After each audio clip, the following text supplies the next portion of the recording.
शिवानी की बातें सुनने के बाद ध्रुव के लिए ध्यान रखने वाली बातों की लिस्ट लंबी होती जा रही थी।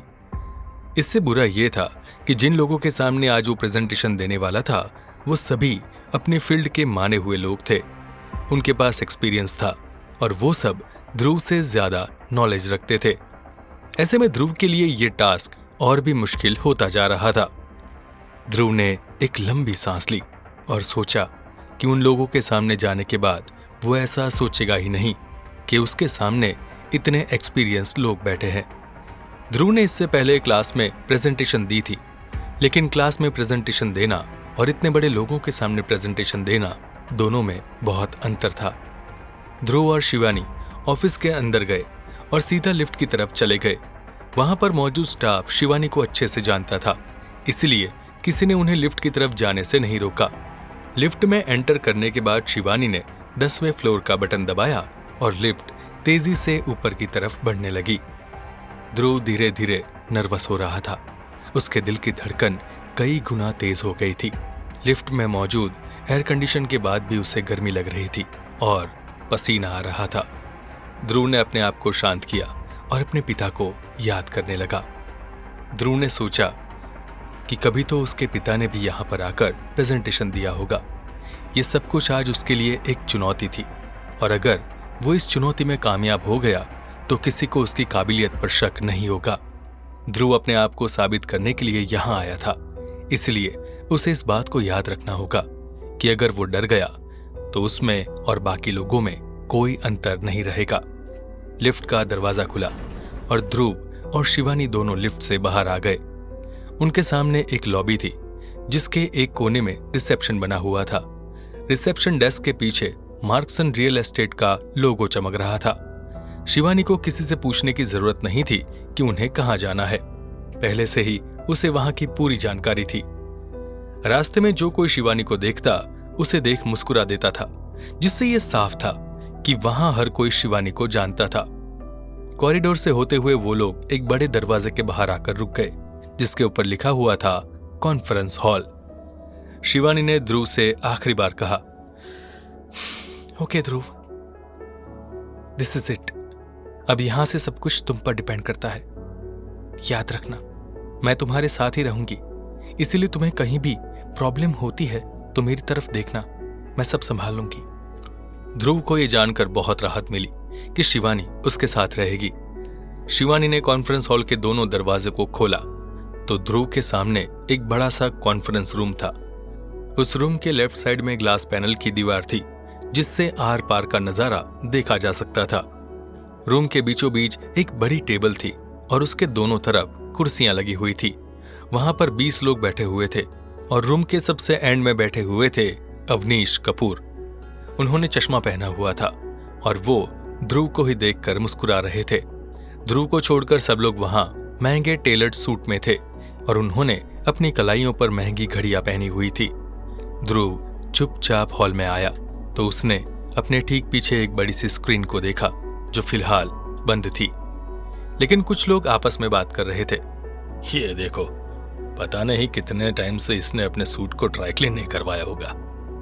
मुझे पहले ही शक था कि एक मिडिल क्लास लड़का हीरा चंदानी ग्रुप का लीडर कैसे बनेगा। It's impossible. वहां पर कुछ लोग ध्रुव को देखकर हंस भी रहे थे और ये सब देखकर ध्रुव एम्बेरस हो रहा था। फिर अवनीश कपूर ने भारी आवाज में कहा, ध्रुव, तुम्हारा हमारे ऑफिस में वेलकम है। फील फ्री, अगर तुम्हें हम लोगों से कुछ भी पूछना है तो तुम पूछ सकते हो। ट्रस्ट मी, हम सब तुम्हारे बिजनेस प्लान को सुनने के लिए बहुत ही एक्साइटेड है। अवनीश के ये कहते ही रूम में शांति छा गई और वहां पर बैठा कोई भी आदमी कुछ नहीं बोल पाया। इस बात से साफ था कि अवनीश कितनी बड़ी पोजीशन पर थे और उनकी बात को कितना सीरियसली लिया जाता था। एक लीडर की यही क्वालिटी होती है कि उसके कहने पर पूरा रूम एकदम शांत हो जाना चाहिए। ध्रुव ने लंबी सांस ली और कहा,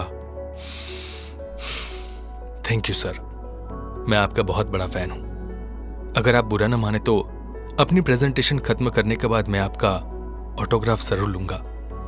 ध्रुव की बात सुनकर अवनीश ने हंसते हुए कहा, नो प्रॉब्लम ध्रुव। ध्रुव ने शिवानी को इशारा किया और शिवानी ने तुरंत एक पेन ड्राइव निकाली और वहां साइड में रखे एक सिस्टम में लगा दी और ध्रुव की प्रेजेंटेशन को लोड कर दिया।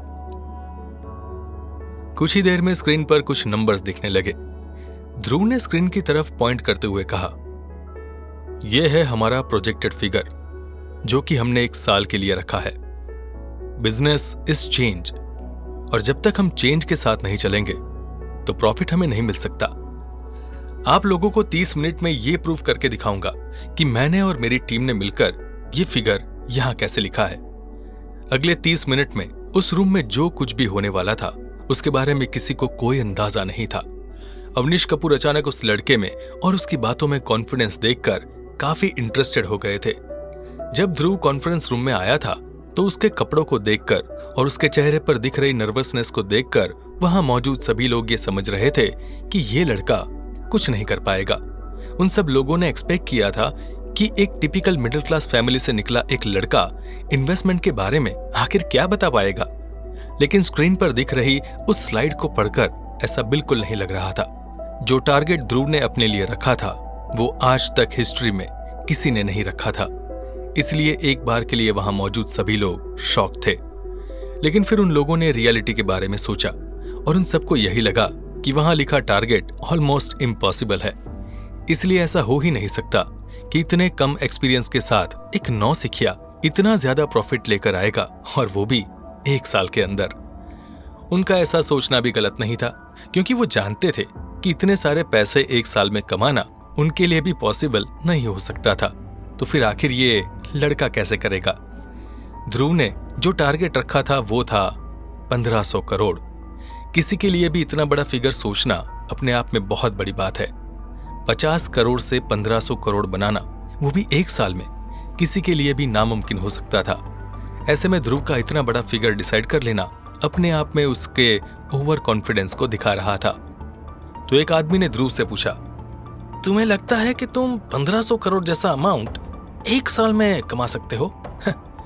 अनबिलीवेबल, मैं इस बात को कैसे मान लूं? ध्रुव ने अपनी बात को कंटिन्यू करते हुए कहा, आई एम श्योर आप सभी लोगों को मेरे ऊपर डाउट हो रहा होगा, लेकिन ट्रस्ट मी, अपनी प्रेजेंटेशन में मैं आप सभी को समझा दूंगा कि हम इस टारगेट को कैसे अचीव कर सकते हैं। आपके जो भी क्वेश्चंस हैं मैं उन सब का आंसर दूंगा। All I need is 30 minutes. किसी ने इसके बाद ध्रुव से कुछ नहीं कहा और ध्रुव ने अपनी बात कंटिन्यू करते हुए आगे कहा, मेरा प्लान बहुत ही सिंपल है। एक टारगेट सेक्टर पर फोकस ना करते हुए अलग अलग टारगेट सेक्टर्स पर फोकस करेंगे, ताकि हमें एक कंपनी नहीं बल्कि बहुत सी कंपनियां मिले। हमारे बिजनेस प्लान के लिए जो सेक्टर हमने डिसाइड किया है वहां पर आज तक हीराचंदानी ग्रुप ने कभी इन्वेस्ट नहीं किया है। आई एम श्योर आप सब पावर मार्केट के बारे में जानते होंगे। हमारा पहला टारगेट सेक्टर इसी पावर मार्केट में से है। ध्रुव की बात को वहीं काटते हुए वहां पर बैठे एक आदमी ने कहा, पावर मार्केट गवर्नमेंट की मोनोपोली में है। सिर्फ कुछ गिनी चुनी कंपनियां ही है जो पावर मार्केट में सरवाइव कर पा रही है, और उन्हें भी बहुत ज्यादा लॉस होता है। इसके अलावा वहां बहुत सारी लाइसेंसिंग कई प्लांट्स है जहां कंपनियां काफी हद तक कर्जे में डूबी हुई है। हमारे एक सोचे समझे इन्वेस्टमेंट से हमें उस कंपनी में से कुछ शेयर्स मिल जाएंगे, और जब प्लांट ऑपरेशनल हो जाएगा तो हम उसके कुछ महीनों बाद कंपनी को टेक ओवर कर लेंगे। प्लांट में बनने वाली सस्ती बिजली को सरकार को बेचकर हमें फायदा होगा। साथ ही साथ हम रिन्यूएबल एनर्जी में सरकार का सहयोग भी कर रहे होंगे, जिसकी वजह से हमारे ग्रुप की इमेज इंप्रूव होगी। कुछ टाइम बाद हम इस प्लांट को बेचकर और ज्यादा पैसे कमा सकते हैं। इसके बाद ध्रुव ने अपने प्लान को एक्सप्लेन करते हुए आगे बताया कि वो रिन्यूएबल एनर्जी के अलावा एनर्जी स्टोरेज में भी इन्वेस्ट करने वाला है। इसके अलावा उसकी नजर इलेक्ट्रिक व्हीकल्स पर भी थी, जो अभी बिल्कुल नया सेक्टर था और वहां पर ज्यादा कंपनियां नहीं थी। शुरुआत में ध्रुव को बहुत से सवालों के जवाब देने पड़े, लेकिन जैसे जैसे उन सभी लोगों ने ध्रुव की बात को ध्यान से सुना, उन्हें ध्रुव का विजन साफ दिखने लगा। वो पूरे रूम में घूम रहा था और उसकी हर बात डेटा और रिसर्च के ऊपर बेस्ड थी। अवनीश कपूर ध्रुव के कमाल के एनालिसिस को देखकर दंग रह गए थे।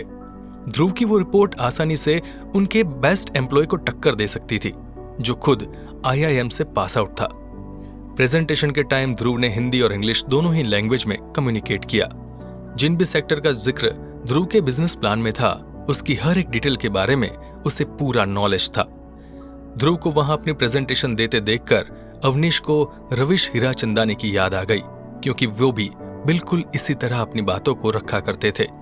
वैसे तो अवनीश हर बार वहां आए हर एक कैंडिडेट से बहुत से क्वेश्चंस पूछा करते थे, लेकिन आज वो चुप थे। अवनीश कपूर को अब समझ में आया कि क्यों उनके सबसे जिगरी दोस्त रविश हीराचंदानी ने ध्रुव को लीडर बनाने के लिए इवैल्यूएशन असेसमेंट में compete करने के लिए कहा था।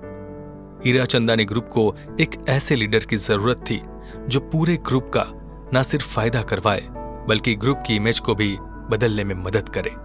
क्या ध्रुव अपने इस बिजनेस प्लान से इंप्रेस कर पाएगा सभी को?